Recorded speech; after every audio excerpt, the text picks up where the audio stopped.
जय जय रघुवीर समर्थ. समर्थ म्हणतात की कर्म हे उत्तमाचे करा.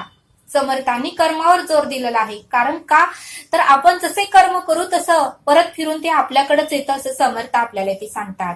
समर्थ म्हणतात की ज्यावेळेस जमिनीत बी पेरतो त्यावेळेस त्यातले काही काही बी हे कुजून जातात जास्त पाण्यामुळे किंवा जास्त पाऊस पडल्यामुळे किंवा ओली जास्त माती असल्यामुळे ते बी कुजून जातं. काय काय बी उगवत नाहीत. तर समर्थ म्हणतात काही वेळेस ते बी कुजून जातात पण आपलं कर्म कधीही कुजत नाही. आपलं कर्म हे टवटवीत हिरवगार परत आपल्या समोर येऊन उभंच राहतं असं समर्थ आपल्याला ते सांगतात. आणि म्हणूनच समर्थ म्हणतात की कर्म उत्तमाचे करा. समर्थ म्हणतात की आपण घरामध्ये ऑफिसमध्ये आणि बँकेमध्ये बघतो की सीसीटीव्ही असतात. सीसीटीव्ही कॅमेरा असल्यामुळे कोण काय करतं हे मालकाला समजतं म्हणले समर्थ. पण ज्यावेळेस नेट जातं ज्यावेळेस लाईट जाते त्यावेळेस सीसीटीव्ही कॅमेरा हे मोबाईल मध्येही दिसत नाही आणि त्या लॅपटॉप वरही दिसत नाही असं समर्थ आपल्याला ते सांगतात. पण परब्रह्माचा ईश्वराचा सीसीटीव्ही हा मृत्यू येईपर्यंत कधीही बंद होत नाही. तो सीसीटीव्ही आपल्या हृदयातच लावून ठेवलेला आहे आणि तो सीसीटीव्ही जोपर्यंत आपण जिवंत आहे तोपर्यंत तो सीसीटीव्ही बंद पडत नाही असं समर्थ आपल्याला ते सांगतात. कारण त्या हृदयातल्या सीसीटीव्ही मध्ये सर्व काही आपल्या कर्माचा लेखाजोखा असतो, सर्व काही रेकॉर्डिंग असतं असं समर्थ आपल्याला ते सांगतात. आणि म्हणून समर्थ म्हणतात की मला कोण बघत नाही हे सोडूनच बोल असं समर्थ आपल्याला ते सांगतात. समर्थ म्हणतात की मांजर ज्यावेळेस दूध पितं त्यावेळेस त्याला वाटतं की मला कोणीही बघत नाही.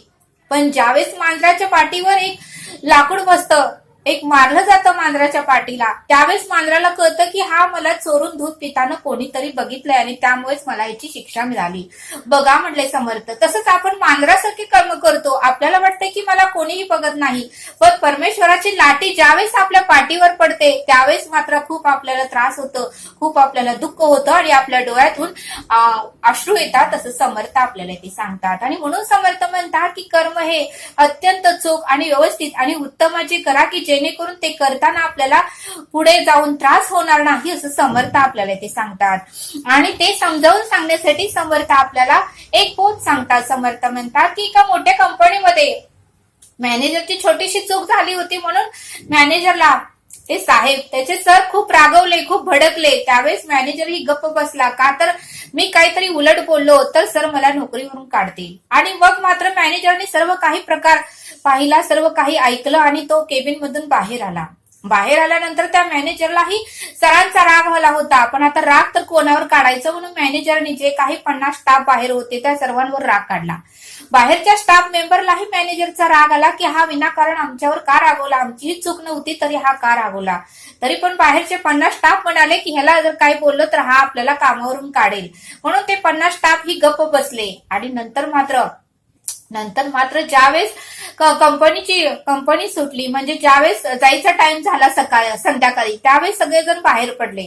बाहेर पडल्यानंतर बाहेर गेट समोर वॉचमन होता आणि त्यावेळेस बरेच स्टाफ मेंबरनी त्या मॅनेजरचा राग त्या वॉचमनवर काढला. वॉचमन म्हणाला मी तर ह्यांना काहीही केलं नाही, काही उलट बोललं नाही, मी तर माझी ड्युटी व्यवस्थित चालू ठेवली आहे. ह्यांना जे काही लागतंय सवरते ते सर्व काही बघितलं. गेट पशीच मी बसून आहे, कोण येते जाते सिग्नेचर स्टॅम्प सगळं काही मी घेत आहे, माझ्यावर काही रागवले.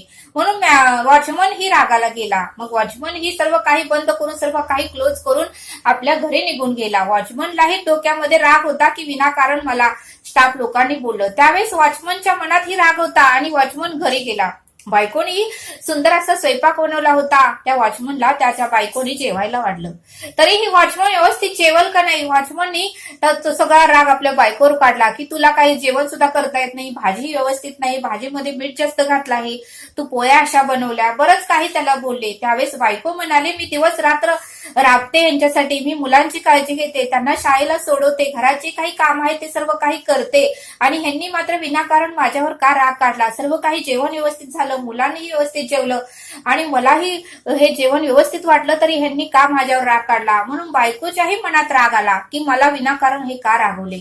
बायकोने तो सर्व काही राग मुलांवर काढला आणि मुलांना चापटा हाणले. आणि मुलांना बायको ती म्हणाली त्या तिच्या पोरांना की तुम्हाला कळत नाही, दिवसभर धिंगाणा घालताय, दिवसभर तुम्ही इकडे तिकडे खेळताय, अभ्यास करा.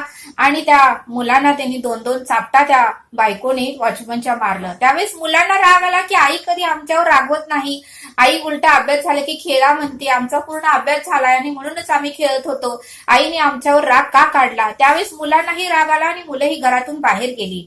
घरातून बाहेर गेल्यानंतर दारामध्ये कुत्रं झोपलं होतं आणि त्या मुलांनी आपला राग कुणावर काढायचा म्हणून मुलगाने दगड एक मोठा उचलला आणि त्या कुत्र्याच्या अंगावर मारला. कुत्र्याला फार राग आला. कुत्रं म्हणालं, मी ह्यांना चावलोही नाही, ह्यांच्या घराची मी देखरेख करतोय आणि ह्यांनी मात्र मला का मारलं, कोणी मारलं असेल काय माहिती, असं कुत्रं विचार करू लागलं. कारण ते दगड मारत ती पोरं पटकन घराच्या आत गेली आणि कुत्रं झोपलं होतं आणि कुत्रं बघायच्या आधीच ती पोरं घराच्या आतमध्ये गेली. आणि त्यावेळेस कुत्र्याला राग आला की विनाकारण मला कोण चावला असेल आणि मी कुणाचं वाईटही केलं नाही, कोणाला चावलो नाही, मी मात्र जिथे मिळेल तिथे खातोय आणि जिथे झोपतोय, मला का कोणी मारलं, असा कुत्रा विचार करत होता. आणि विचार करत असतानाच एक कारमधून एक माणूस बाहेर त्याला दिसला. त्यावेळेस त्या कुत्र्याला वाटलं की या माणसानेच मला मारलं असेल. त्यावेळेस कुत्रं धावत धावत त्या माणसाकडे गेलं आणि त्या माणसाच्या पायाला चावलं. त्यावेळेस तो जो माणूस उभारला होता कारच्या समोर, तो म्हणू लागला की या कुत्र्याला मी काहीही केलं नाही, विनाकारण हा मला का चावला. आणि कशी बशी त्या माणसाने त्या कुत्र्यापासून सोडवणूक केली. आणि मग मात्र तो विचार करू लागला की हा मला का चावला, हा कुत्रा विनाकारण मला का चावलं, ह्याला मी काहीही केलं नव्हतं. त्यावेळेस बघा म्हणले समर्थ, तो माणूस दुसरा तिसरा कोणी नसून तो कंपनीचा मालकच होता. ज्या कंपनी तो राग त्या मॅनेजरला काढला, त्या मॅनेजर पासून तो राग कुत्र्यापर्यंत गेला आणि परत त्या कुत्र्याने तोच राग त्या कंपनीच्या मालकाला चावून काढला. बघा म्हणले समर्थ, म्हणजे कर्माचा फेरा चुकून परत त्या माणसाकडे झाला, ज्या कंपनीतल्या मालकाने ज्या मॅनेजरला रागवलं आणि पुन्हा त्या मॅनेजर पासून जे कुत्र्यापर्यंत राग निघला आणि कुत्र्याचा राग शेवटी त्या कंपनीच्या मालकांवरच निघला. म्हणजे समर्थ काय म्हणतात, कर्म फिरून आपल्यापर्यंतच येतं. म्हणून समर्थ म्हणतात की विषयांचा जास्त वापर करू नका, आपल्या मनावर कंट्रोल करा. जेथे आपल्याला राग व्यक्त करायचा आहे ते करा, पण जास्त ही अति वापर क्रोधाचा करू नका, मत्सराचा करू नका, तिरस्काराचा करू नका किंवा अहंकाराचा करू नका. कर्म फिरून परत आपल्याकडेच येतं. कर्माचा फेरा कोणालाही चुकलेला नाही, कारण सीसीटीव्ही आपल्या हृदयातच परब्रह्माने ईश्वराने लावलेला आहे. आपण जरी म्हटलं की हे कर्म मी केलं नाही, तर ईश्वर आपल्याला तो सीसीटीव्ही कॅमेरा पूर्णपणे लॅपटॉपवर दाखवतो आणि मग मात्र आपला विश्वास बसतो. म्हणून समर्थ म्हणतात की कोणी बघत नाही असा विचार करूच नको.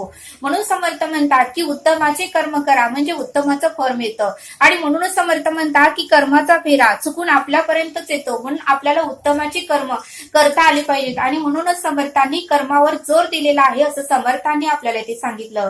कारण रोजच्या जीवनामध्ये आपल्याकडून काही ना काही घडत असतं, काही ना काही कुणाला बोलत असतो, कोणावर तरी राग काढत असतो, यातूनच कर्म बांधले जातात आणि त्यातूनच आपल्याला त्रास होतो. कारण आपल्या दुःखाचं कारण हे आपण स्वतःच असतो आणि आपण फक्त इतरांना दोष देतो आणि इतर जण माझ्या दुःखाचं कारण आहे याचा विचार करून आपलं आयुष्य खराब करतो, असं समर्थांनी आपल्याला इथे सांगितलं.